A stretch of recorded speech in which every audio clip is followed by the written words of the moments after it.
It's game week 2 Premier League predictions, and we have got some tasty looking fixtures this week. Let me know your thoughts on my predictions, and make sure you get your predictions down in the comments. Make sure you drop a like. The road to 25,000 subscribers is well and truly on.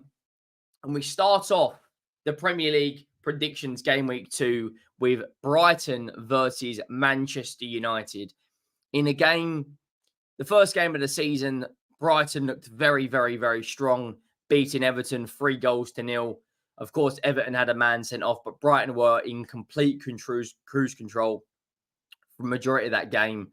Everton barely laid a glove, and Man United overall had a good performance. Xerxes comes off the bench. The Flying Dutchman makes his debut, scores the winner at Old Trafford, the theatre of dreams. The start of dreams for Joshua Xerxes. But on the balance of play in this game, I have gone Brighton 1, Manchester United 1. United don't have a fantastic record at the Amex. And under Brighton's new manager, that they look really, really strong in possession. Of course, it's a very attacking system. I do think if Man United play a front three of Xerxes, Diallo, and Garnacho, that for me will give them the highest chance of getting 3 points here. I don't think Marcus Rashford should be anywhere near the 11 at the moment. Neither should the likes of Jadon Sancho or Anthony. So I think the midfield three probably will be Casemiro, the likes of Mainu and Bruno. I don't think Mount should be playing. He didn't do too bad against Fulham. And then the back four, De Ligt should be starting for me. The likes of Mazzari was very good in his first game against Fulham. And then obviously Dalot and Martinez. And for Brighton, I'd keep the exact same team that they absolutely battered Everton in that game, which was 3-0. The possession stats were 62%.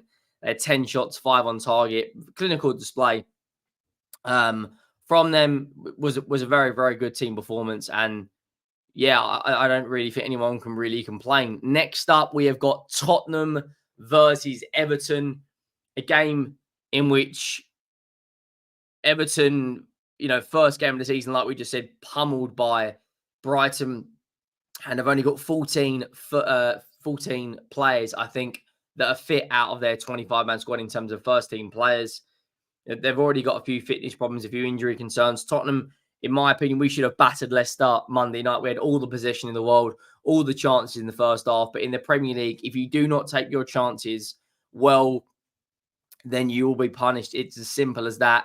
And for me personally, I believe that Tottenham will win this game relatively comfortably. I have gone Tottenham 3, Everton 1. Now, at the time of recording this, there's been a couple of updates in the Tottenham world that Dominic Solanke, throughout his entire reign at Bournemouth, never picked up an injury and now could be missing this game. He didn't train Thursday. There was a slight fitness concern. There was a couple of reports that he did have a hamstring injury, and Tottenham are prepared to rest him. I do think if Dominic Solanke plays this game, Tottenham win comfortably. If Dominic Solanke is out, then we push Son back up to the striker position, and then we have a front three of Aubert, Kulusevski, and Son. I don't want to see Brennan Johnson starting this game. He didn't look sharp. He didn't look fit playing the likes of Leicester on Monday night. He gave the ball away a couple of times. He fell over. He didn't look sharp.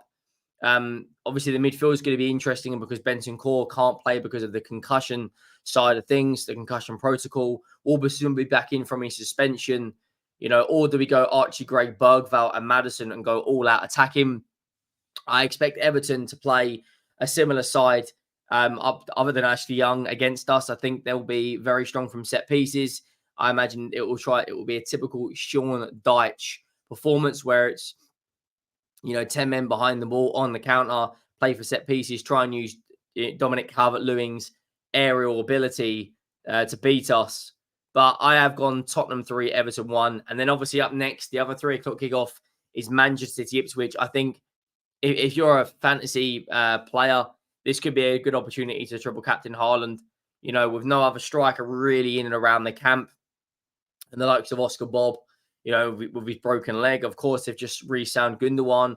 I don't know if he's been registered before the deadline. Could he play? Who knows? I think Man City are going to dominate this. I'm expecting another clean sheet. I'm expecting 4 goals. Of course, They made light work of Chelsea on Super Sunday against at Stamford Bridge in a game which Man City, more shots on target, more corners, more possession, more touch in the penalty area. Man City looked very, very strong. And of course, now you've got Captain Fantastic back in the dressing room, Ilkay Gundogan. I do expect City to go out there and put 3-4 goals minimum past Ipswich. And then we move on to the 5:30 game, which for me is the game of the weekend, which is Aston Villa up against Arsenal. Now, I have gone 2-1 Arsenal. I think it's going to be a very, very interesting game out of the whole Premier League weekend. This is a standout fixture. Of course, Aston Villa beat Arsenal home and away last year, and Arsenal didn't score a goal. They beat them 2-0 at the Emirates, 1-0 at Villa Park. Unai Emery, Arteta's nemesis, he's done him in the Europa League. However, I do expect Arsenal to go and get some revenge. They have to win this game because if you look at Arsenal's next 2 away games in the Premier League, it's Manchester City and the North London derby away to Spurs.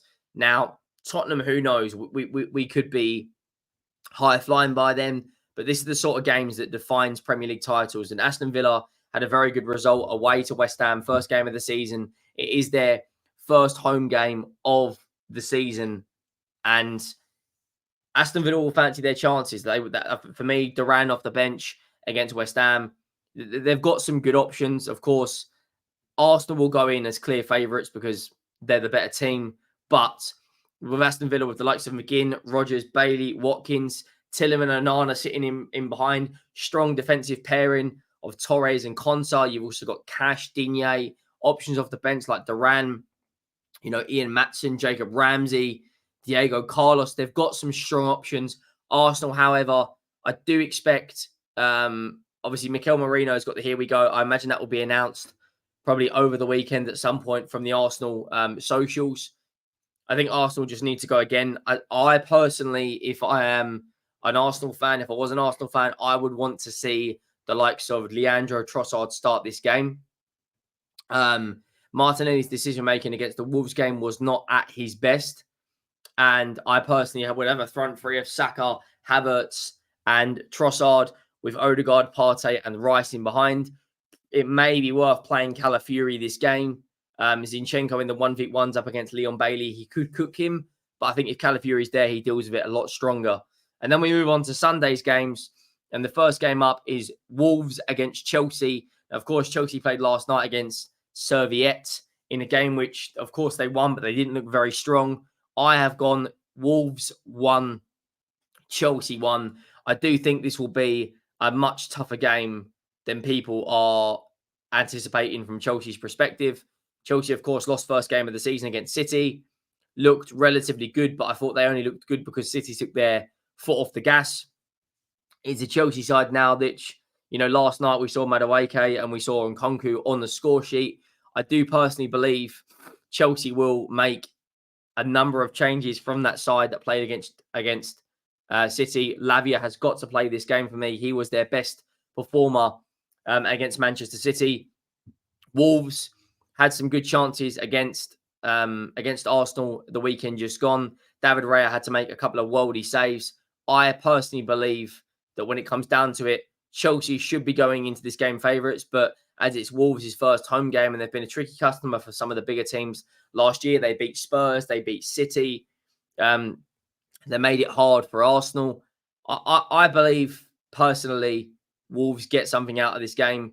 They had like 9 or 10 shots at Arsenal. And then, of course, 3 days later, Wolves play Burnley in the second round of the EFL Cup. And it's important to note as well, in the EFL Cup, Chelsea, I believe, Chelsea won't be playing in the second round. It will only be a couple of Premier League teams like Palace and Wolves, and Newcastle as well. But it's going to be a very interesting game, this, for me, but I am expecting an upset. And then the last game, Liverpool against Brentford at Anfield, the first home game of the season. I personally think Liverpool are going to steamroll Brentford. I know Brentford won against Crystal Palace, but Eze's free kick should have stood. And I think Liverpool are going to flex their muscles. I think we could see a couple of goals here by Mohamed Salah. The interesting thing is going to be, will the likes of Darwin Núñez be involved in and around the team? Of course, Liverpool looked very good away to Ipswich last weekend. Ipswich did have some chances the first half, but Liverpool flexed their muscles and really turned it on second half. Jota and Salah on the score sheet. Ryan, Gravenberch and McAllister looked very good in that midfield. So yeah, that is my Premier League predictions for the top 6. Make sure you get down. Let me know your Premier League predictions.